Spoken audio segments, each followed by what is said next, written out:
जय हिंद साथियों स्वागत करता हूं आप सभी का अपने यूट्यूब चैनल पर। साथियों, आज इस वीडियो में हम आपके लिए आरआरबी एनटीपीसी के लिए जीके जीएस की एक महत्वपूर्ण क्लास लेकर आए हैं, जिसके सभी क्वेश्चन दावेदार चुनिंदा इंपॉर्टेंट और सेलेक्टेड क्वेश्चन होने वाले हैं, जो आपसे आपकी परीक्षा में सीधे आपसे पूछे जा सकते हैं। मेरे प्यारे साथियों, आज की वीडियो का प्रत्येक क्वेश्चन आपके लिए दावेदार और महत्वपूर्ण क्वेश्चन होने वाला है और सभी क्वेश्चन सेलेक्टेड होने वाले हैं, जो कहीं ना कहीं आपसे जो है आपकी परीक्षा 2025 आपकी रेलवे एग्जाम के लिए दावेदार क्वेश्चन होंगे। तो मेरे प्यारे साथियों, अगर आप भी इस वीडियो को कवर कर लेते हो तो आपको यह पता चल जाएगा कहाँ से आपसे एनटीपीसी यानी रेलवे एग्जाम में क्वेश्चन पूछे जाते हैं, कौन कौन से टॉपिक आपके लिए गोल्डन है, क्या आपके लिए सेलेक्टेड होने वाला है, जिससे आपको सीधे आपकी परीक्षा में क्वेश्चन देखने को मिले। तो बिना टाइम गवाए करते हैं वीडियो को स्टार्ट। आपका पहला क्वेश्चन आपसे पूछा गया है, पुष्कर झील भारतीय के किस राज्य से मेल खाती है। यानी क्वेश्चन पूछा गया है, पुष्कर झील भारत के किस राज्य से मेल खाती है। तो बात करें पुस्तक आपकी पुष्कर झील की, तो पुष्कर झील जो है भारत के राजस्थान राज्य में है। राजस्थान राज्य आपको विकल्प ए में दिया गया है, यानी ए विकल्प यहाँ पर आपका करेक्ट जवाब हो जाएगा, जिन बच्चों ने विकल्प ए को चुना है। मेरे प्यारे साथियों, बात करते हैं भारत में स्थित कुछ महत्वपूर्ण झीलों के बारे में, जहां से संबंधित आपसे क्वेश्चन बन सकते हैं। और ये कुछ आपकी प्रमुख ऐसी झील है जहां से क्वेश्चन जो है आपसे रेलवे एग्जाम में बने हैं। जैसे पहला है आपका, बात करते हैं आपकी बुलर झील की, तो बुलर झील जो है आपका बांदीपोरा जम्मू कश्मीर में स्थित है। तो क्वेश्चन पूछा जा सकता है बुलर झील कहाँ पर स्थित है, तो बांदीपोरा आपकी जम्मू कश्मीर में बुलर झील आपकी स्थित हो जाएगा। मानसबल झील की बात करें तो आपकी मानसबल झील जो है आपका गंदारबल आपकी जम्मू कश्मीर में स्थित है। ये भी आपके लिए मोस्ट है, क्योंकि ये क्वेश्चन एनटीपीसी आपका 2000 आपका जो 21 में जो आपका क्वेश्चन रिपीट हुआ था, आपको पता होना चाहिए। अगली झील है जो कि आपसे बहुत ज़्यादा पूछी जाती है, आपकी रामगढ़ झील। रामगढ़ झील जो है राजस्थान के जयपुर में स्थित है। कहाँ पर स्थित है? रामगढ़ झील जो है राजस्थान के जयपुर में स्थित है, आपको पता होना चाहिए। अगली है आपकी, बात करें आपकी कंजली आपकी आर्द्र भूमि की, तो ये आपकी कपूरथला पंजाब में स्थित है, जो कि आपके लिए मोस्ट है, आपसे क्वेश्चन बन सकता है। शिवाजी सागर झील की बात करें तो ये आपकी सतारा महाराष्ट्र में स्थित है। कहाँ पर? महाराष्ट्र के सतारा स्थान पर कौन है? तो शिवाजी आपकी सागर झील स्थित हो जाती है। उमियम झील की बात करें तो ये आपके कहाँ पर है? मेघालय के आपके शिलोंग में स्थित है, पता होना चाहिए। शेंकी झील आपकी बेंगलुरु कर्नाटक में स्थित हो जाती है। वेवनाड झील आपकी केरल में है। ये क्वेश्चन बहुत ज़्यादा पूछा जाता है कि वेवनाड झील आपकी कहाँ पर है? आपकी केरल राज्य में स्थित हो जाती है। चिल्का झील की बात करें तो चिल्का झील आपकी उड़ीसा पुरी राज्य में स्थित है, आपको ध्यान रखना है। तो मेरे प्यारे साथियों, आज की वीडियो के सभी क्वेश्चन सेलेक्टेड गोल्डन इंपॉर्टेंट और चुनिंदा क्वेश्चन होने वाले हैं, जो आपसे आपकी परीक्षा में क्वेश्चन पूछे जा सकते हैं। और एक क्वेश्चन हमने इस वीडियो में टेस्ट के रूप में दिया है, जिस क्वेश्चन का जवाब जो है आपको कमेंट बॉक्स में बताना होगा। एक क्वेश्चन हम आपको टेस्ट के रूप में देते हैं। और मेरे प्यारे साथियों, आपने भी पहली बार हमारे चैनल पर विजिट किया है, चैनल को सब्सक्राइब, वीडियो को लाइक और अपने दोस्तों को वीडियो को शेयर जरूर करें, जिससे कि हमारी सभी वीडियो का लिंक आपको आपके जो है अपने दोस्तों के पास शेयर कर दे करें। अगला क्वेश्चन देखते हैं। अगला क्वेश्चन है, कान और उससे संबंधित रोगों का अध्ययन कहलाता है। तो बात करें कान और उससे संबंधित रोगों के अध्ययन को, तो वह आपका ओटोलॉजी कहला जाता है। ओटोलॉजी आपको यहाँ पर विकल्प ए में दिया गया है, यानी ए विकल्प इसमें आपका करेक्ट जवाब हो जाएगा। बात करते हैं आपके कुछ महत्वपूर्ण इंपॉर्टेंट फैक्ट के बारे में, जहाँ से क्वेश्चन आपसे बन सकता है। जैसे क्वेश्चन पूछा जा सकता है आपका कीटों का अध्ययन, तो आपको पता होना चाहिए कीटों का अध्ययन क्या कहलाता है। तो आपका एंटोमोलॉजी आपका जो कहलाता है कीटों का अध्ययन कहलाता है, आपसे बन सकता है। अगला है आपका तंत्रिका तंत्र का अध्ययन भी आपसे पूछा जाता है। देखो, तो तंत्रिका तंत्र का अध्ययन क्या कहलाता है? आपका न्यूरोलॉजी। न्यूरोलॉजी आपका तंत्रिका तंत्र का अध्ययन कहलाता है। ये क्वेश्चन भी आपसे बन सकता है। वंशानुगत विषयों से संबंधित का अध्ययन, तो वंशानुगत विषयों से संबंधित का जो अध्ययन कहलाता है आपका जेनेटिक्स कहलाता है, आपको ध्यान रखना है।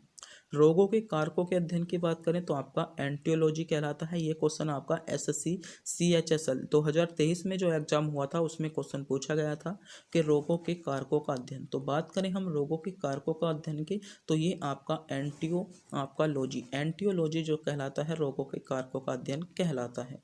अगला है आपका कान और उससे संबंधित रोगों का अध्ययन, आपका ओटोलॉजी कहलाता है, आपको पता होना चाहिए।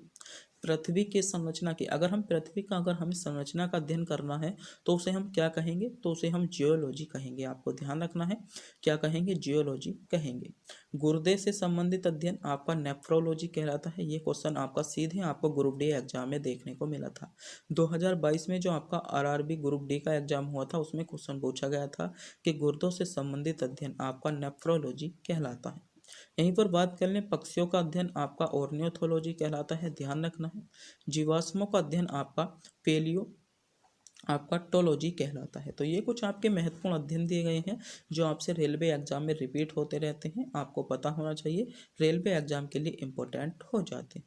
अगला क्वेश्चन देखते हैं। अगला क्वेश्चन है, भारत के सर्वोच्च न्यायालय की पहली भारतीय महिला न्यायाधीश कौन थी। तो भारत के सर्वोच्च न्यायालय की अगर हम बात करें पहली भारतीय महिला न्यायाधीश की तो कौन थी, आपको पता होना चाहिए, बीबी फातिमा थी। बीबी फातिमा आपको भैया सॉरी फातिमा बीबी आपको विकल्प बी में दिया गया है, बी विकल्प आपका करेक्ट जवाब हो जाएगा। बात करते हैं भारत में प्रथम महिला, क्योंकि ये टॉपिक भी आपके लिए बहुत ज़्यादा इंपॉर्टेंट हो जाता है। यहाँ से एक क्वेश्चन आपसे जो है आपकी परीक्षा में पूछ लिया जाता है। तो भारत में प्रथम महिला, तो ये भी आपका एक चर्चित टॉपिक होता है जहाँ से अधिकांश क्वेश्चन आपको, एक क्वेश्चन तो हर शिफ्ट में मिलता रहता है। चर्चित महिलाओं से लेकर एक क्वेश्चन तो आपको आपकी परीक्षा में मिलता रहता है, तो आपको पता होना चाहिए। जैसे पहला है आपका राष्ट्रीय आयोग। राष्ट्रीय आयोग अध्यक्ष यानी भारत में राष्ट्रीय आयोग जो था उसकी पहली महिला अध्यक्ष कौन थी, तो जयंती पटनायक थी, आपको पता होना चाहिए। पहली महिला अंतरिक्ष यात्री की बात करें तो पहली महिला अंतरिक्ष यात्री कौन थी, तो कल्पना चावला जो है पहली महिला अंतरिक्ष यात्री थी। अगला हो जाएगा आपका नौसेना पायलट की बात करें तो शिवांगनी सिंह। शिवांगनी सिंह जो थी पहली महिला आपकी नौसेना पायलट थी। नोबेल पुरस्कार विजेता की बात करें तो पहली महिला नोबेल पुरस्कार विजेता जो है आपकी मदर टेरेसा है, और पहली महिला जो आपकी जिसे भारत रत्न से सम्मानित किया गया था वे आपकी इंदिरा गांधी है, तो आपको पता होना चाहिए। अगला है आपका विमान उड़ाने यानी विमान को उड़ाने वाली पहली महिला कौन है, तो आपका सरला ठकराल जो हो जाती हैं पहली विमान उड़ाने वाली पहली महिला हो जाएंगी। ट्रेन ड्राइवर यानी लोको पायलट, पहली महिला लोको पायलट कौन है, तो सुरेखा यादव। क्वेश्चन बना था, ये क्वेश्चन आपकी जो है रेलवे एग्जाम के लिए दावेदार भी है कि पहली महिला लोको पायलट कौन है, तो आपको पता होना चाहिए। ट्रेन ड्राइवर यानी पहली महिला लोको पायलट कौन हो जाती है, तो सुरेखा यादव आपकी हो जाती हैं। बात कर लेते हैं, अगला है आपका तबला यादव। तो तबला वादक कौन है पहली महिला, तो आपकी कौन हो जाएगी, डॉक्टर आपका अबान ई मिस्त्री पहली तबला वादक हो जाती है। यहीं पर बात करते हैं महासचिव की, तो आपका बनाम रामा देवी, कौन, बनाम रामा देवी जो हो जाएंगी पहली महिला महासचिव हो जाती है। मुख्य अभियंता की बात करें तो मुख्य अभियंता जो हो जाती है आपका पी के ट्रेसियन आपका नागुली जो हो जाएंगी आपकी पहली अभियंता हो जाती है।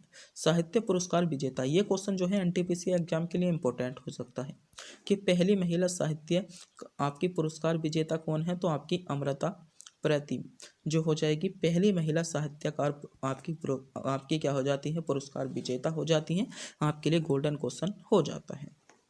अगले बात करें राष्ट्रीय आयोग, आपका राष्ट्रीय महिला आयोग की प्रथम अध्यक्ष जयंती पटनायक होंगी। अगला हो जाएगा आपका एशियाडन स्वर्ण पदक जीतने वाली पहली महिला कौन है, तो आपकी कमलजीत सिंधु हो जाएंगी। राज्य विधानसभा अध्यक्ष आपका सन्नो देवी, ये भी क्वेश्चन जो है आपसे बार बार क्वेश्चन पूछा जाता है। लगभग मैं मानता हूँ कि अधिकांश क्वेश्चन जो है आपसे अधिकांश शिफ्टों में क्वेश्चन पूछा जा सकता है, तो आपकी परीक्षा के लिए दावेदार क्वेश्चन है कि प्रथम विधानसभा अध्यक्ष कौन थी, तो आपकी सन्नो देवी जो थी प्रथम महिला विधानसभा अध्यक्ष थी, ये क्वेश्चन आपसे पूछा जा सकता है।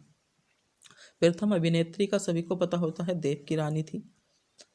प्रधानाध्यापिका की बात करें तो सावित्री बाई फुले, ये भी आपके लिए दावेदार क्वेश्चन है। सुदर्शन समाचार आपकी प्रीतिमपुरी हो जाएगी, और ओलंपिक खेल में आपकी ओलंपिक खेलने वाली तो कौन हो जाती है, सनी अब्राहम। सनी आपकी अब्राहम जो है ओलंपिक खेलने वाली प्रथम महिला हो जाती है। अगला क्वेश्चन देखते हैं, और ये क्वेश्चन हम आपको टेस्ट के रूप में देते हैं। अगर आप भी इस क्वेश्चन का जवाब जानते हैं तो हमें कमेंट बॉक्स में ज़रूर बताइए, क्योंकि ये क्वेश्चन हमने आपको टेस्ट के रूप में दिया है। क्वेश्चन है, वह युद्ध जिसमें बाबर ने इब्राहिम लोदी को हराया था वह आपका पानीपत की लड़ाई थी। चंदेरी की लड़ाई थी, चौसा की लड़ाई थी या खानवा की लड़ाई थी? तो ये क्वेश्चन हम आपको टेस्ट के रूप में देते हैं। अगर आप भी इस क्वेश्चन का जवाब जानते हैं तो हमें कमेंट बॉक्स में ज़रूर बताएं। और मेरे प्यारे साथियों, अगर आप इस क्वेश्चन का जवाब जानते हैं तो कमेंट बॉक्स में ज़रूर बता दीजिएगा, क्योंकि ये क्वेश्चन हम आपको टेस्ट के रूप में देते हैं। और मेरे प्यारे साथियों, आज के सभी क्वेश्चन चुनिंदा, सेलेक्टेड, इंपॉर्टेंट और गोल्डन क्वेश्चन होने वाले हैं। और आप हमने अभी तक हमारे चैनल को सब्सक्राइब नहीं किया है, चैनल को सब्सक्राइब कीजिएगा, वीडियो को लाइक कीजिएगा, अपने दोस्तों के पास वीडियो को भी शेयर कीजिएगा। अगला क्वेश्चन है, प्रोटीन को एमिनो अम्ल में परिवर्तित करता है। क्वेश्चन पूछा गया है, प्रोटीन को एमिनो अम्ल में परिवर्तित करता है। तो बात करें प्रोटीन को एमिनो अम्ल में परिवर्तित कौन करता है, तो आपका इरेपिसिन। आपका कौन करता है? इरेपिसिन जो होता है प्रोटीन को एमिनो अम्ल में परिवर्तित करता है। आपको पता होना चाहिए। आपका ए विकल्प इसमें आपका करेक्ट जवाब हो जाएगा। बात करते हैं मानव शरीर के एंजाइम एवं उनके कार्यों के बारे में। जैसे पहला है आपका इरेपिसिन। तो ये क्या करता है? ये जो करता है प्रोटीन को एमिनो अम्ल में तोड़ता है, आपको ध्यान रखना है। अगला हो जाएगा आपका लैक्टेज, जो कि बहुत ज़्यादा पूछा जाता है। ये क्या करता है? लैक्टोज जो होता है आपका, लैक्टोज को ग्लूकोज व आपका ग्लैक्टोज में बदलने का काम करता है। टाइलिन की बात करें, जो कि आपका लार में पाया जाता है। तो आपका लार भोजन के स्टार्च को डाइसैकेराइड माल्टोज में तोड़ता है। ध्यान रखना है, ये कार्य बहुत ज़्यादा आपसे परीक्षा में पूछे जाते हैं। यहाँ से सीधा क्वेश्चन जो है आपकी परीक्षा में फंसेगा, तो आपको पता होना चाहिए। अगले की बात करें, पेप्सिन की बात करें, तो पेप्सिन जो होता है आपका प्रोटीन का पाचन करता है। पेप्सिन क्या करता है? पेप्सिन मेरे प्यारे साथियों, दोस्तों, आपका प्रोटीन का पाचन, पेप्सिन जो करता है प्रोटीन का पाचन करता है। रेनिन की बात करें तो रेनिन जो होता है दूध में उपस्थित आपका केसिनोजन प्रोटीन को आपका केसिन में बदलता है। तो ध्यान रखना है आपको। अगला हो जाएगा गैस्ट्रिक आपका लाइवेज। तो ये क्या करता है? ये जो करता है आपका वसा का पाचन करने में आपका सहायक होता है। डाई आपका ग्लिसराइड में बदलता है। माल्टोज की बात करें यानी माल्टेज, तो ये आपका ग्लूकोज में बदलता है। सुक्रोज यानी चीनी को ग्लूकोज व फ्रक्टोज में बदलता है। तो ये कुछ आपके महत्वपूर्ण एंजाइम हैं, उनके कार्य हैं। यहाँ से क्वेश्चन बन सकता है, आपकी परीक्षा के लिए इम्पोर्टेंट है, दावेदार हो सकता है। आप एक बार इनका स्क्रीनशॉट ले लीजिएगा, वरना हम इसकी पोस्ट जो है आपके टेलीग्राम चैनल पर प्रोवाइड करा सकते हैं। वहाँ से जाकर भी आप इन्हें क्या कर सकते हो? पढ़ सकते हो। अगला क्वेश्चन है, पूर्वी समुद्र का स्वामिनी की संज्ञा दी गई है। यानी अगर हम बात करें तो पूर्वी समुद्र के स्वामिनी की जो संज्ञा दी गई है वह आपकी किसे दी गई है? ये क्वेश्चन आपसे सीधे आपके क्वेश्चन में पूछा गया है। तो ये जो संज्ञा दी गई है आपकी श्रीलंका को दी गई है। श्रीलंका यहाँ पर आपको विकल्प सी में दिया गया है, यानी सी विकल्प इसमें आपका करेक्ट जवाब हो जाएगा। तो बात कर लेते हैं देश व स्थानों को दी गई संज्ञाओं के बारे में। कई बार यहाँ से भी क्वेश्चन आपसे बन जाता है। जैसे पहला है आपका पोप का शहर। तो पोप का शहर जो कहा जाता है आपका रोम यानी इटली आपको को कहा जाता है। आपको ध्यान रखना है, क्वेश्चन बन सकता है। अगला देखते हैं। अगला है आपका ध्रुवनगर। ध्रुवनगर आपका शिकागो को कहा जाता है। यूरोप का खेल का मैदान बहुत ज़्यादा पूछा जाता है। ये क्वेश्चन आपके लिए दावेदार हो सकता है कि यूरोप का खेल का मैदान। तो यूरोप का जो खेल का मैदान कहा जाता है मेरे प्यारे साथियों, स्विट्जरलैंड को। स्विट्जरलैंड को आपका यूरोप का खेल का मैदान कहा जाता है। अगला है आपका लिनगिन टावर ऑफ पीसा। तो लिनगिन टावर ऑफ पीसा जो कहा जाता है आपका इटली को कहा जाता है। आपका एलेसी आपका प्लेस की बात करें तो ये आपका फ्रांस को कहा जाता है। चीन के शोक की बात करें तो आपका हांगो नदी को कहा जाता है। और आपको बताना होगा कमेंट बॉक्स में बिहार का शोक को क्या कहा जाता है। अगला है आपका भूमध्य सागर की कुंजी जो कहा जाता है जिब्राल्टर जल संधि को। बहुत ज़्यादा ये क्वेश्चन पूछा जाता है कि भूसागर की कुंजी, आपका भूमध्य सागर की कुंजी किसे कहा जाता है?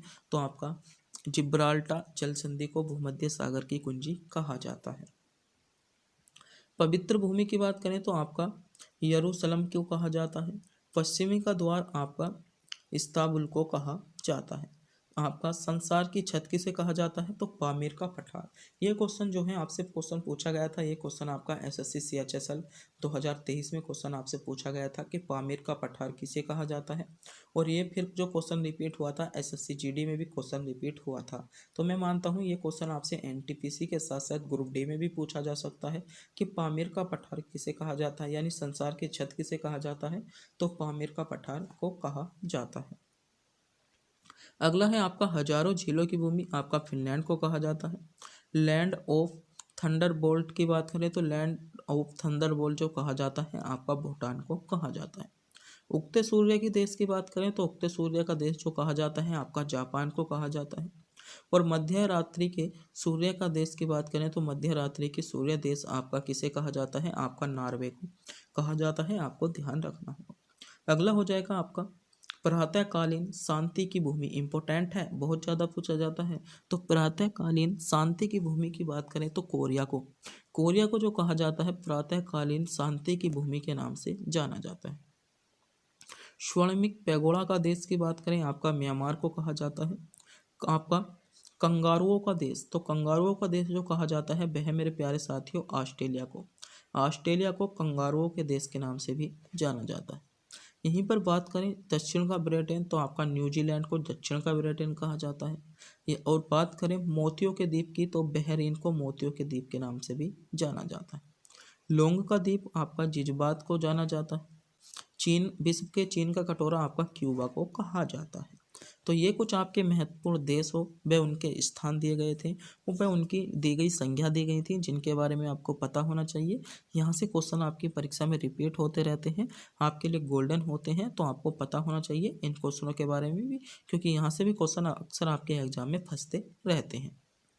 अगला क्वेश्चन है आपका नल सरोवर पक्षी अभ्यारण्य भारत के किस राज्य में स्थित है? तो आपको पता होना चाहिए जो आपका नल सरोवर पक्षी अभ्यारण्य है ये भारत का गुजरात राज्य में स्थित है, यानी भारत का गुजरात राज्य है। ए विकल्प में आपको दिया गया है, ए विकल्प यहाँ पर आपका करेक्ट जवाब बनेगा। बात करते हैं आपके प्रमुख राष्ट्रीय उद्यान व उनके अभ्यारण्यों के बारे में, जहाँ से क्वेश्चन बन सकता है, आपकी परीक्षा के लिए दावेदार हो सकता है, चुनिंदा हो जाए। जैसे पहला है आपका जिम कार्बोनेट राष्ट्रीय उद्यान कहाँ पर है? तो आपका कहाँ पर है? उत्तराखंड में स्थित है। कान्हा किसली राष्ट्रीय उद्यान की बात करें आपका मध्य प्रदेश में। आपका मानस वन्यजीव अभ्यारण्य की बात करें, मानस वन्यजीव अभ्यारण्य कहाँ पर है? आपका असम राज्य में है। पेरियार वन्यजीव अभ्यारण्य आपका केरल राज्य में स्थित हो जाता है, आपको पता होना चाहिए। रणथंभौर आपका टाइगर रिजर्व की बात करें ये आपका राजस्थान में है। लगभग ये पिछले बार जो आपका NTPC 2021 का एग्जाम हुआ था उसमें लगभग 3 से 4 बार क्वेश्चन पूछा गया था। एक बार पूछ लिया गया था कि रणथंभौर राष्ट्रीय उद्यान की स्थापना यानी इसे टाइगर रिजर्व कब घोषित किया गया था? तो 1973 से 1974 के बीच इसे टाइगर रिजर्व के रूप में घोषित किया गया था। और कई बार क्वेश्चन पूछा गया था कहाँ पर है, और राजस्थान का भी स्थान पूछ लिया था कौन से स्थान पर है। अगला है आपका दुधवा राष्ट्रीय उद्यान जो है आपका उत्तर प्रदेश में स्थित है। शिकारी देवी अभ्यारण्य की बात करें तो शिकारी देवी अभ्यारण्य जो है आपका भारत के हिमाचल प्रदेश में स्थित हो जाता है। काजीरंगा की बात कर दें तो काजीरंगा आपका असम में है, और आपका केवला देव घना पक्षी अभ्यारण्य आपका राजस्थान राज्य में स्थित हो जाएगा। अगला है आपका गिर राष्ट्रीय उद्यान, तो गिर राष्ट्रीय उद्यान कहाँ पर है? गिर राष्ट्रीय उद्यान आपका गुजरात राज्य में है, आपको पता होना चाहिए। बांदीपुर राष्ट्रीय उद्यान की बात करें तो बांदीपुर राष्ट्रीय उद्यान आपका कर्नाटक राज्य में स्थित हो जाता है। नल सरोवर पक्षी अभ्यारण्य की बात करें, नल सरोवर पक्षी अभ्यारण्य आपका गुजरात में होगा। आपका नंदन आपका कानन वन्य जीव अभ्यारण्य आपका उड़ीसा राज्य में स्थित हो जाता है। दिचिग्राम अभ्यारण्य की बात करें, बन सकता है आपके लिए इम्पोर्टेंट है। दिचिग्राम अभ्यारण्य आपका जम्मू कश्मीर में स्थित है। राजा जी आपका राष्ट्रीय उद्यान की बात करें, राजा जी राष्ट्रीय उद्यान आपका उत्तराखंड में स्थित हो जाता है। आपका सिमलीपाल अभ्यारण्य की बात करें तो सिमलीपाल अभ्यारण्य कहाँ पर होगा? सिमलीपाल अभ्यारण्य आपका उड़ीसा राज्य में हो जाएगा। मुद्दुमलाई अभ्यारण्य की बात करें तो मुद्दुमलाई अभ्यारण्य आपका तमिलनाडु राज्य में स्थित हो जाता है। तो ये कुछ भारत के महत्वपूर्ण राष्ट्रीय उद्यान अभ्यारण्य दिए गए हैं जहाँ से क्वेश्चन आपसे बन सकता है, आपकी परीक्षा के लिए गोल्डन हो जाते हैं। अगला क्वेश्चन है आपका, गढ़वाली नृत्य भारत के किस राज्य में होता है? तो ये जो होता है आपका उत्तराखंड में होता है। उत्तराखंड यानी बी विकल्प में आपको दिया गया है। बी विकल्प आपका करेक्ट जवाब होगा, आपको पता होना चाहिए, बहुत ज़्यादा पूछा जाता है गढ़वाली नृत्य। तो बात करते हैं भारत के कुछ महत्वपूर्ण प्रसिद्ध नृत्यों के बारे में जो आपके लिए दावेदार हो जाते हैं। जैसे बात करें बंदोछम, तो बंदोछम कहाँ पर होता है? बंदोछम आपका अरुणाचल प्रदेश का नृत्य है। कुचिपुड़ी और आपका कोलत्तम की बात करें, ये आपका आंध्र प्रदेश का नृत्य हो जाएगा। बिहू और आपका झुमार नाच की बात करें, असम का नृत्य है। कथक और चरकुला बहुत ज़्यादा पूछा जाता है, कथक और चरकुला कहाँ के नृत्य हैं? तो कथक और चरकुला आपके उत्तर प्रदेश के लोक नृत्य हो जाते हैं। गढ़वाली की बात करें, गढ़वाली आपका उत्तराखंड का लोक नृत्य है। आपका पांडव नृत्य की बात करें, ये आपका उत्तरांचल का हो जाएगा। ओडिसी और छऊ की बात करें, बहुत ज़्यादा पूछा जाता है, आपको पता होना चाहिए। ओडिसी और छऊ नृत्य कहाँ का है? उड़ीसा राज्य का है।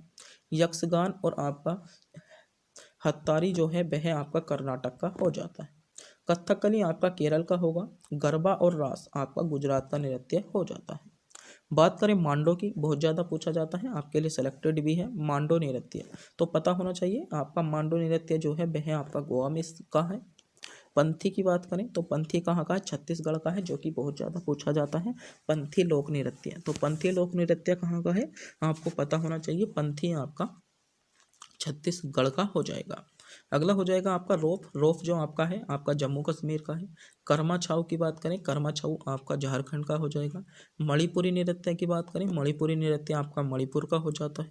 कर्मा और चरकुला की बात करें तो मेरे प्यारे साथियों, कर्मा और चरकुला नृत्य जो है वह आपका मध्य प्रदेश का है। महाराष्ट्र की बात कर लेते हैं, तो महाराष्ट्र का जो लोक नृत्य है लावणी नृत्य है। मिजोरम की बात करें तो आपका खानतुम हो जाएगा। मेघालय की बात करें तो लाहो हो जाता है, और तमिलनाडु का भरतनाट्यम। तो ये कुछ आपके महत्वपूर्ण हैं, आपके राज्य हैं, उनके नृत्य प्रकार हैं, जहाँ से क्वेश्चन आपसे बन सकता है, आपकी परीक्षा के लिए गोल्डन होने वाला है। अगला है आपका, रोजगार सृजन जनसंख्या का नियंत्रण किस पंचवर्षीय योजना का लक्ष्य था? तो ये जो था आपकी 8वीं पंचवर्षीय योजना थी, आपको ध्यान रखना है, आपका सी विकल्प इसमें आपका करेक्ट जवाब होगा। बात करते हैं कुछ आपकी पंचवर्षीय योजना, जैसे आपकी जो थी प्रथम पंचवर्षीय योजना जो थी 1951 से 1956 तक चली, और इसमें जो लक्ष्य रखा गया था कृषि को प्राथमिकता इसमें दी गई थी। दूसरी पंचवर्षीय योजना थी 1956 से 1961 के बीच हुई थी, उद्योग को प्राथमिकता आपकी दूसरी पंचवर्षीय योजना में दी गई। तीसरी पंचवर्षीय योजना जो थी 1961 से 1966 के बीच चली, कृषि को प्रधानता इसमें दी गई थी। चौथी पंचवर्षीय योजना की बात करें तो इस योजना थी आपकी 1969 से 74 तक चली थी, न्याय के साथ आपकी गरीबी में इसमें विकास किया गया था। पांचवी पंचवर्षीय आपके 74 से आपकी 79 तक चली थी, गरीबी और आत्मनिर्भर इसमें आपका बनाया गया था। छठी पंचवर्षीय योजना जो थी वह पंचवर्षीय योजना पर ही आधारित थी, और सातवीं पंचवर्षीय योजना जो थी आपकी 1985 से 90 के बीच चली, इसमें फूड फेडरेशन, रोजगार और उत्पादकता को आपका बढ़ावा दिया गया था। अगली पंचवर्षीय योजना है आपकी 8वीं पंचवर्षीय योजना में रोजगार सृजन जनसंख्या का नियंत्रण किया गया था। नवी पंचवर्षीय योजना की बात करें तो नवी पंचवर्षीय योजना जो थी आपकी 1997 से 2002 के बीच चली थी, इसमें 7% आपका विकास की दर का लक्ष्य रखा गया था। 10वीं की बात कर लें, स्वराज रोजगार का संबंध था। 11वीं पंचवर्षीय योजना में व्यापार और तेजी से विकास करना था। 12वीं पंचवर्षीय योजना में स्वास्थ्य, शिक्षा और आपका स्वच्छता का सुधार इसमें करना था। तो ये कुछ आपकी महत्वपूर्ण पंचवर्षीय योजना भी थी, जहाँ से क्वेश्चन आपसे बनता रहता है, आपकी परीक्षा के लिए इंपॉर्टेंट हो जाते हैं। तो मेरे प्यारे साथियों, आज का वीडियो का प्रत्येक क्वेश्चन आपके लिए सिलेक्टेड दावेदार और महत्वपूर्ण क्वेश्चन था, जहां से क्वेश्चन आपसे बन सकता था, एनटीपीसी के लिए दावेदार क्वेश्चन होने वाला था। तो मेरे प्यारे साथियों, अगर आपको भी वीडियो अच्छी लगी हो, वीडियो को लाइक करेंगे, चैनल पर नए हो चैनल को सब्सक्राइब करेंगे, और अपने दोस्तों के पास वीडियो को शेयर जरूर करेंगे। तब तक के लिए मिलते हैं अगली वीडियो में।